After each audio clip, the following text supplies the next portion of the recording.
Well, good morning again. I've got quite a lot to get through, so I'll better plunge straight in. I must say that I always find that there's a sort of tragic air about looking at South Africa's record in recent time, and part of the tragedy is that South Africans on the whole have been so poorly prepared for the experience they've been through. And this is because basically there's sort of naivety which comes from living on the southern tip of Africa and not knowing much about the rest of Africa, and in addition not knowing much about what has happened to revolutionary nationalist movements elsewhere in the third world, often not knowing much about South African history. And I find that as a result, we had this long period of Rainbow Nation, Mandela Magic, all that sort of stuff. And it was very difficult then to sort of get anyone to understand that, what was happening and what was coming down the line. I remember in the late 90s meeting up with Tony Leon, and the ANC just brought out its document on cadre deployment. And I said to Tony, this is the most terrible thing. This will ruin the state. And he agreed. And we both then made a fuss about it, me in the pages of the Helen Suzman Foundation publications, he on the... And we were told to shut up, and we were reactionaries, and what were we talking about, and this was all nonsense, and how could you rock the boat, and, it was just like that for a long time. But as we know, that naivety has now gone, and we find that even today, that although it's not completely gone in all quarters, that we do find that many black people, African journalists and others, are quite outspoken in the way that they look at things. Let me quote Barney Mtomboti, for example, who I think is a good man. He says, "In hindsight, handing the country over to the ANC has been a bit like throwing pearls before swine. Never in our wildest dreams could we have foreseen the destruction it was about to wreak." Or, to take another black voice, Mpho Palatse, who is the mayor of Johannesburg, saying, "There are a lot of problems in Joburg. Our city is in ruins. It's painful for me to say that, but it's the truth. The city of Joburg is in ruins." And, well, one could go on. But when I wrote about how long will South Africa survive some years ago, I was actually looking mainly at the problem of indebtedness and the possibility that South Africa would end up having to go to the IMF to be bailed out, with all that that means in terms of conditionalities and so on. Now, since then, we had two very big lucky breaks. One, of course, was the minerals boom, which has put off such dire possibilities for a while. And the other was the re-evaluation of GNP, which showed that the economy was actually 11% bigger than we'd thought, both of which had the effect of lowering the level of indebtedness as a proportion of GDP. Now, that has not gone away by any means. I think by the end of this year, we're going to owe something like 75% of GDP. And of course, with rising interest rates across the world, the burden of interest payments on that is getting bigger all the time. But there are many other crises. Unemployment, inequality, poverty, the electricity crisis, water, sewage, public hospitals, and so on and so forth. In fact, I sometimes feel it's a bit like, I don't know whether you ever saw the film The Wild One. I think it was the first film about juvenile delinquency in the 50s with the young Marlon Brando. And in it, he's a sort of tearaway motorcyclist wearing a leather jacket and so on. And at one point, some outraged middle-aged citizen says to him, "What exactly are you protesting about?" And he says, "What you got?" It's a bit like that. If you want a crisis, we can fit you out with one. Now, I think that if you look at the situation today, I would say that to characterize it, we need to look at it a bit differently than we have. We know that we've been limping along with very low growth for a long time. But I think that we have to face up now to the fact that what we are facing is nothing less than regression. that we are in many respects going backwards. And this is a very new and startling fact, and it's something that doesn't actually happen often in history, and we know it's a rather alarming thing. One remembers, all the talk about the Dark Ages and so on. But let me just run through with you some of the key indicators. Real GDP per capita has been shrinking since 2014, 8 years now. By 2020, on average, South Africans were 10% poorer than they'd been in 2014. 18.3 million people now live below the poverty line, which is nearly 1/3 of the population. Malnutrition is common. As people get poorer and unemployment gets higher, people get more and more desperate, and we get an increasingly feral society. And we see the results in crime, vandalism, looting, and so forth. And it's very difficult to talk about that. Well, let me not go on. Let me pass over that for the moment. Of course, power cuts, we know all about that, but the key thing to remember is that electricity arrived in Kimberley in 1882 and in Cape Town in 1895. In other words, this is a 19th century industry, I suppose 19th, 20th. Back in 1960, we only generated 4,000 megawatts, but by 1990 that figure had risen to 40,000. Today, it's 45,000, but we're going to need another 50,000 in the next 13 years, which it seems most unlikely to me. We've got major problems over water and sewage. 63% of the country's sewage and water treatment works are in a critical or poor state. Well, you only need to go to Durban to see the problems of that, or indeed Port Elizabeth. Both of them in different ways now suffering very bad problems with their water. The decay of rural roads, a very serious point. We're getting to the point where many of those roads will go back to being tracks as they were in the 19th century. Again, this regression is quite clear. Farmers can do their best to repair things, but they can't really make up for the lack of proper road maintenance. Now, and the ports, of course, are not working as well even as they did in the 1960s.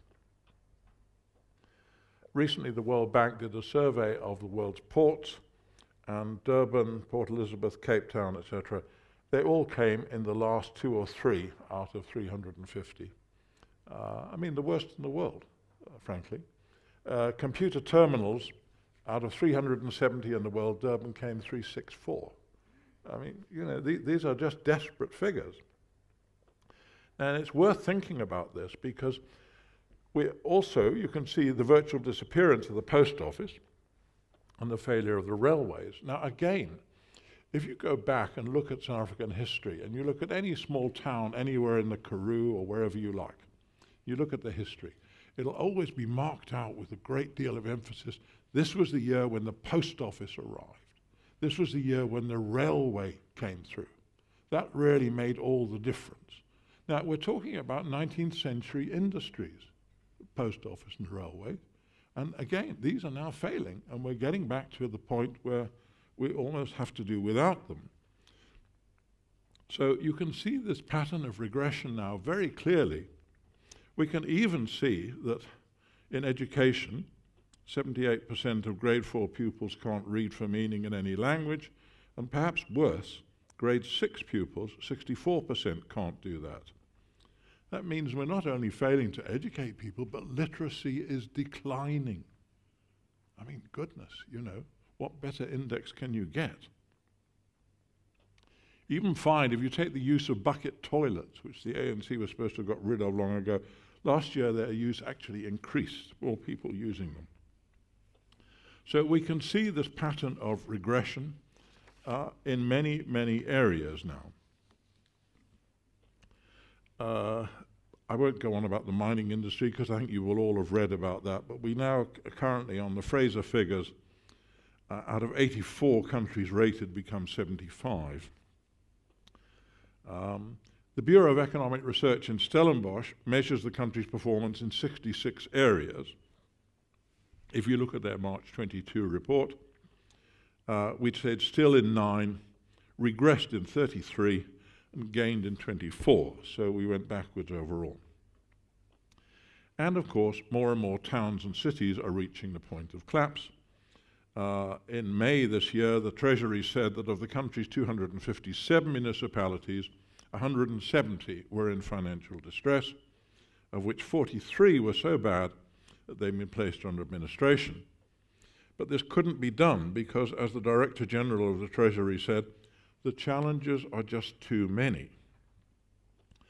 Later he said that nearly 150 municipalities were either bankrupt or insolvent. And that's pretty amazing, really, to think of that. What it actually means is that local ANC elites have robbed and mismanaged most of the country's towns and cities into the ground, and the national ANC is effectively washing its hands of the problem. Already, in effect, 43 towns and cities have been written off, and up to 2/3 may soon be written off. Bloemfontein will almost certainly be, the Mangung, if you like, will be the first metro to go, by the look of things. So if you put all these things together, I think the pattern of regression is very, very clear, and it's very serious, and this should color the way that we look at things. In a very real sense, we cannot go on. You know, that if you start going backwards, all sorts of things will go wrong, and crises will multiply. And we're reaching a pretty clear turning point. Now, when you look at these things, you realize that people say, well, it could go on, we could just keep on going down and so forth. There's no inevitable change coming. And indeed, that's one of the saddest things, really, because under apartheid, there was always hope. We all knew it couldn't last forever. We all knew that it was ridiculous and wrong. We all knew the rest of the world hated it. It was a matter of time before it went one way or the other. Demography was against it. So you always knew, you always had hope. More difficult now to have hope, because you look at the ANC and you say, well, they could be in power forever and so forth. Now, I think this is wrong, and one should bear in mind the Soviet example, because, of course, it seemed to people in the Soviet Union, too, that that was forever. And in fact, there's a rather nice book by a man called Alexei Yurchak, who wrote about this, and the title of his book is Everything Was Forever Until It Was No More, because that's what happened. Now, when you think, the Soviet example is quite an interesting one, really, because in the early 1960s, Nikita Khrushchev, then the leader, made a speech in which he said, the next generation will live under communism. We will make this transition from socialism to the full communist society. The withering away of the state, all the things that we've talked about. It's only 20 years away.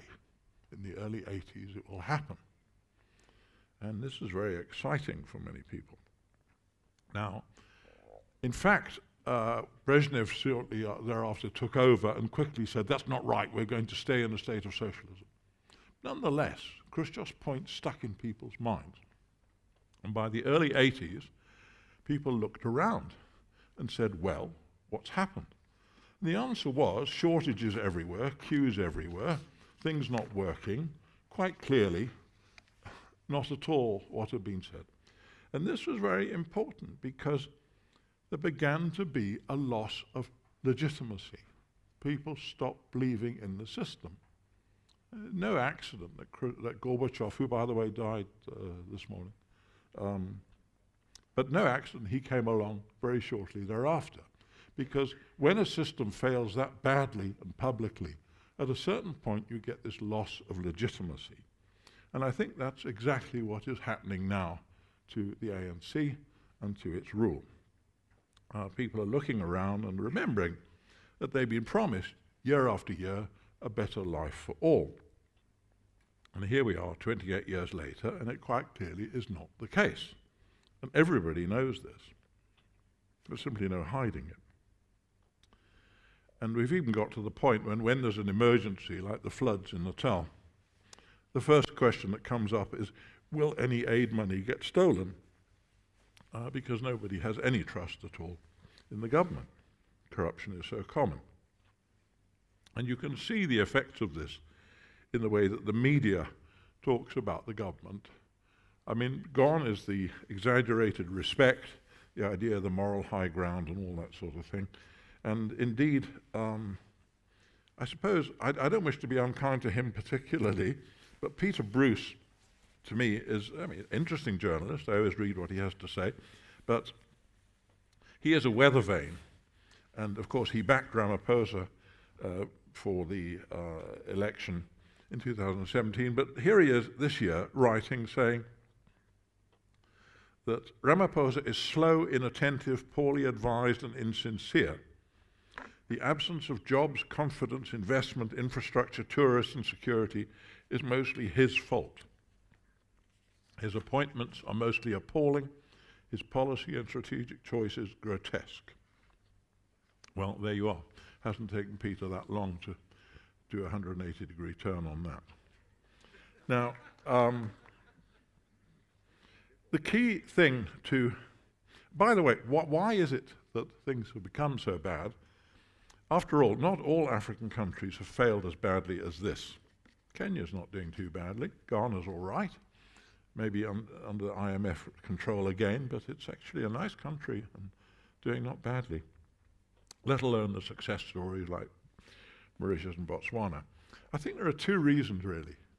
One is that elsewhere in Africa, African nationalist movements took over fairly simple economies, usually cash crop economies. The main question every year was getting the cash crop to the coast to export it.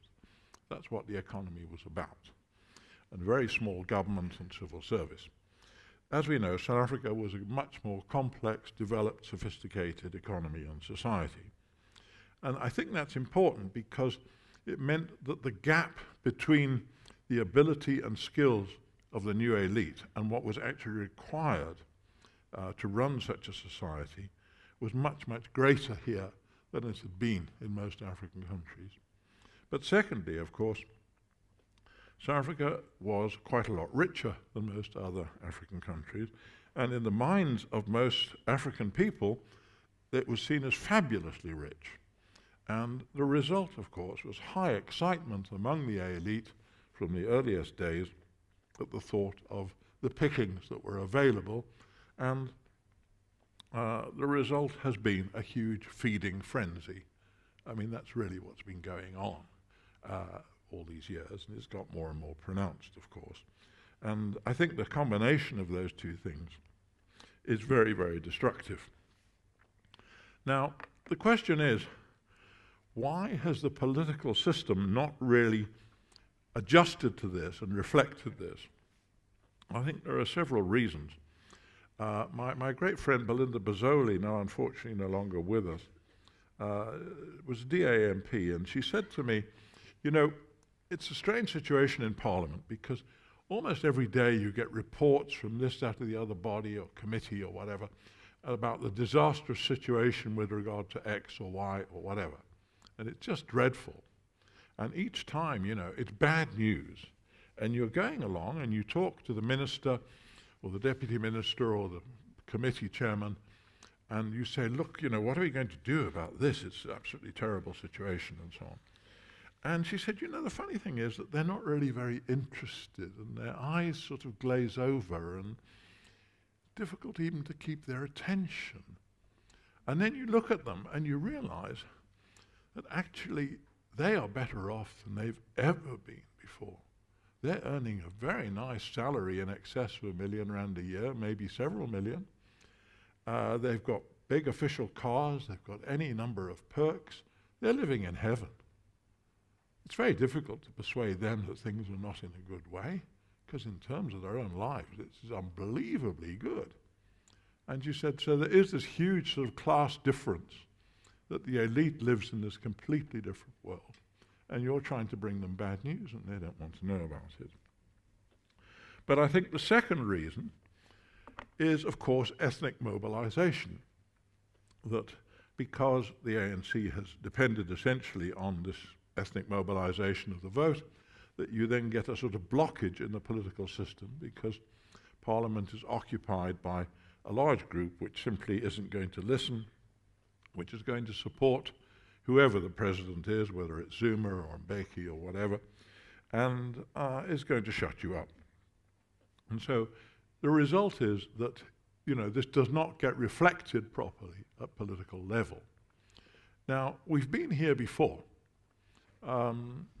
If you think of it, in the 70s and 80s, things were going badly wrong, but again, we had this ethnic mobilization of the Afrikaans community, which meant there was a strong National Party, later Conservative Party, majority in Parliament, and the result was again this sort of blockage that you couldn't get reflected there what was actually going on. Now, the result was, of course, that politics moved into the street. That while Parliament continued to debate things like whether you should have mixed sport, I mean, for heaven's sake, in the townships, all hell was breaking loose in the street. And that became the real focus of attention in the country. It wasn't much debated in Parliament, but, you know, that was happening. Now, the same thing is happening now. I mean, we saw in the street in July 2021 the riots and so forth, which tore through this province and also Gauteng. The Zama-Zamas, the Operation Dudula, the various mafias, the sort of construction mafia, the coal industry mafia, the taxi mafia. It's all going on in the street. All sorts of thuggery and nonsense and so forth, because of the blockage of the political system. We're not even talking in Parliament about those things. Now, I think that, as I say, this happened before, and this, the opposition was somewhat ineffectual in that situation. And so the question is really, who can point the way ahead? Who can lead us out of this situation? And so on. Now, I think it's actually a very difficult question. The opposition, as I say, is in a very weak position. They have to make their way in Parliament, and Parliament is blocked in the way that I described. I think more could be done, but it's difficult. If you look to the universities, which were very important under apartheid and giving a lead in the anti-apartheid way, it's quiescent, it's quiet. You don't hear many voices coming out of the universities. Those that you do are usually very politically correct, very much on a sort of left-aligned part of the rainbow, and many people who don't hold those sort of views are actually scared to speak up, because it's not a friendly atmosphere for them on most campuses. I'm afraid that's just the situation we face. We also have so-called civil society, and again, not much is happening. We've still got quite a lot of NGOs which are really very far to the left, ANC or more so, Communist Party, I mean, like the Institute for Economic Justice and so forth. The number of liberal NGOs is very few. You've got Race Relations, you've got the Helen Suzman Foundation, Centre for Development and Enterprise, that's about it. And most of them are struggling. So we don't get very much from them. What we do get a certain amount of is scenarios, and this is one of my bêtes noires really, because you often hear scenario planning talked about in the press as a form of research. And of course, it's exactly not that. You know, you get scenarios, particularly now, we get lots and lots of happy talk about 2024, and you'll get people publishing things with a pie chart about various outcomes, saying there's a 50% chance that the ANC will keep its majority. There's a 5% chance that the DA will get 40% of the vote, so on and so forth. Now, none of this is research. It's all wild blue yonder speculation, and nobody knows the result of an election 2 years away. It's ridiculous, really, to call it research. And I'm afraid only very silly journalists do that. And in any case, the assumption is that political change will come as a result of parliamentary elections, which, of course, they might, but there are many other ways in which it can happen. And after the riots of 2021, we know that, surely. And there are many other things that could happen. Most of the crises that I mentioned en passant could produce dramatic showdowns which are not dependent on parliamentary majorities. So what does that really leave us with? Well, business, in a sense, the heroes of the story, because the growth that we've had has been entirely due to the private sector. Public sector investment has fallen to almost nothing. Overall investment's only 13% of GDP. And everything that works is pretty much private sector. And this is achieved despite the hostility of the government in many respects.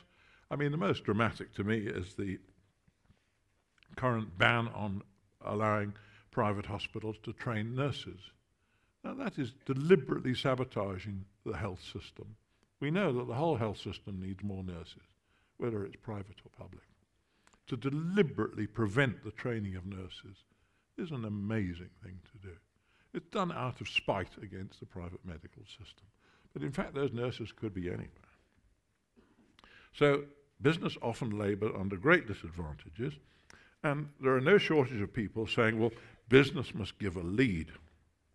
Now, I don't really believe in that, because the same thing happened over and over again in the 1980s, where people said business must give a lead. And of course, in the end, it didn't happen.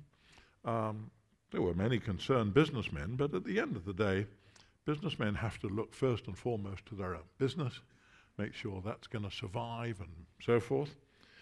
They don't particularly want to annoy and provoke the government.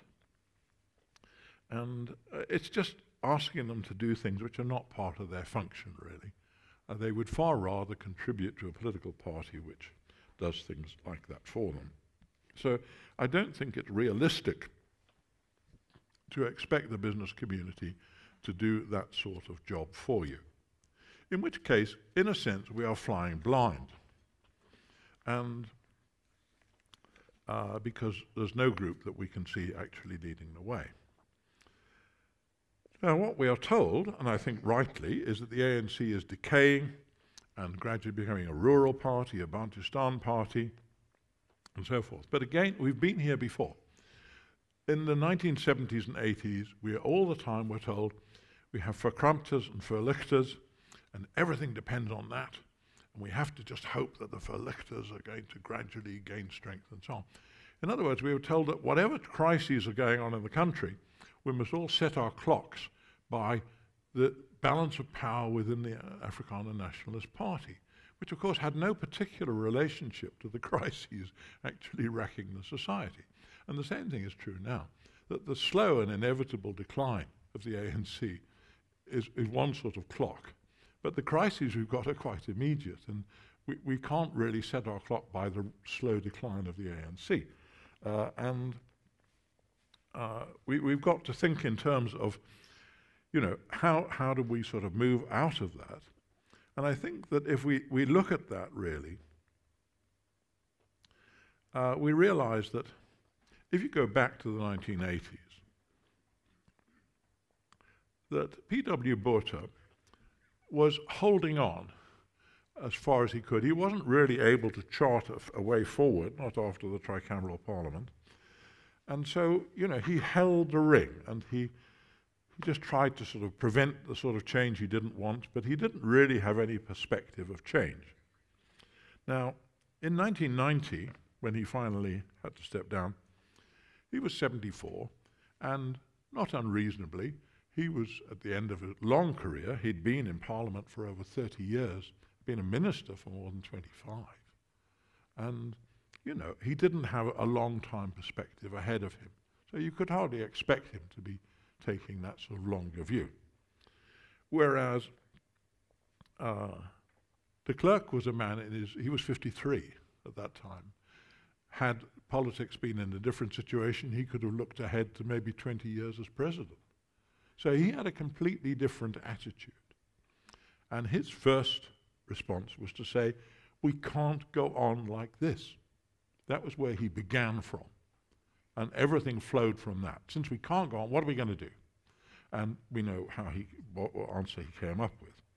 Now, I think it's fairly clear that Cyril Ramaphosa has in effect been a PW in this situation. By the way, he's 70 in a month or two time, so I mean, he's not a young man either. But I think the key point is he's got no particular perspective for the future. He's hanging on. He's trying to sort of put plasters on things. He's got no particular solution to anything. And it's much the same sort of holding operation that we've seen before, really. And that's really where we are at the moment. Now, I think that if we look at this, what we realize is that, oh, by the way, of course, the ANC in this situation, I mean, it's quite remarkable. What it's doing is coming up with, you know, as we know, the basic income grant is the question of the day. I saw in yesterday's Business Day, there was an article saying that, in effect, the decision has been taken that there will be a basic income grant. And the decision has also been taken that in the year following that, the government must come up with, that was the phrase used, some sort of way of identifying how the funding for this shall be provided. Pretty amazing stuff, eh? Spend the money first and then work out how you're going to find it, which is actually how we came in. I mean, if you look back at the RDP, that was unbudgeted, uncosted, just unplanned public expenditure, you know, crazy, really. And we don't seem to advance. Now, not only do we have the BIG, we've got plans for the NHI, which will cost at least $500 billion a year, State Bank, State Pharmaceutical Company, and so on. All of these things, of course, completely unrealistic. I mean, we know that the economy can't possibly support these things. It makes me think, actually, I don't know whether you noticed, but Michael Gove described Liz Truss as being, quote, on a holiday from reality. Well, this is the ANC certainly on a holiday from reality and a sort of permanent vacation, actually. It's an astonishing situation. Incidentally, if you ever ask what is reality, my own favorite definition, Philip K. Dick, the science fiction writer, I don't know whether you know his work. For example, he wrote a book called Do Androids Dream of Electric Sheep? That was turned into the film Blade Runner. And other such films from him have been Minority Report, Total Recall. I mean, all these things have been turned. But he had to define reality for the sake of it. He said, reality is that which, even when you stop believing in it, it doesn't go away. And I think that's exactly the situation that we find with the ANC now. So I'm afraid the prospect we face is that these large national crises are going to impact on us in one way or another. But they will probably have a local incidence in the way that, as I talked about, say, the crisis over water, that PE has got one sort of crisis over water, Durban's got another. And we will find that the same will be true, whatever. Now, you find in many small towns, AfriForum and Solidarity have, in effect, started taking over the running of what there is left of a municipality. You find that local groups of one sort or another become more important in this situation. During the riots of 2021, if you're on the Durban Berea, the local Muslims suddenly piled in, and there they were, shouting Allahu Akbar, which was seen by the local residents as a very friendly sound, because it meant they were all ready to defend the area, and they did. And you find that all sorts of local groups come to the fore, sometimes mayors, people, officials, but quite often not. In 2021, it was local vigilante groups. So I think that what we will find is an increasing prominence for local groups of one sort and another. And that you will get a series of local responses to these crises. And I think, you see, if you think of the 2024, and as I say, there's far too much happy talk about that, but clearly one possibility is that we'll get an ANC-EFF coalition. The EFF are already angling for it, and it would be the easiest coalition for the ANC. It would mean joining up the old parts of the ANC again, give you complete ethnic solidarity. It would be very much simpler for them than any deal with the DA or anything like that. But of course, it would be an absolutely frightful prospect. We all know what Malema's like. We know that he's a crook. We know about the VBS Bank. We know about lots of other scams. And that, in effect, it would put the RET faction in power because he's in league with them. And I think you would find, and indeed this is what my suggestion would be for the DA, I think the DA ought to be campaigning from now on, saying, look, we warn the ANC, if you go for a coalition with the EFF, that you will present many local regions and cities with a future they cannot stomach. Nobody wants to be under the regime of, well, you know what that means. And you're going to get people trying to break away. And don't just talk about Western Cape. There are many people who will say, I don't want to be under that regime. We've got to have more local autonomy. And different people in different places will do it in their own way. But I'm quite sure there will be an immense resistance against such a government. And I don't just mean civil disobedience either. And I think that that ought to be put right to the fore now, because in effect the DA ought to be trying to make that impossible by campaigning against it. I think they would find that there's a huge number of people across society, including many within the ANC, who don't want such a thing. And I think that's the greatest danger ahead, which has to be headed off. Anyway, look, I'll stop there because I've gone on quite long enough, but I will, of course, take questions and so forth. Thank you.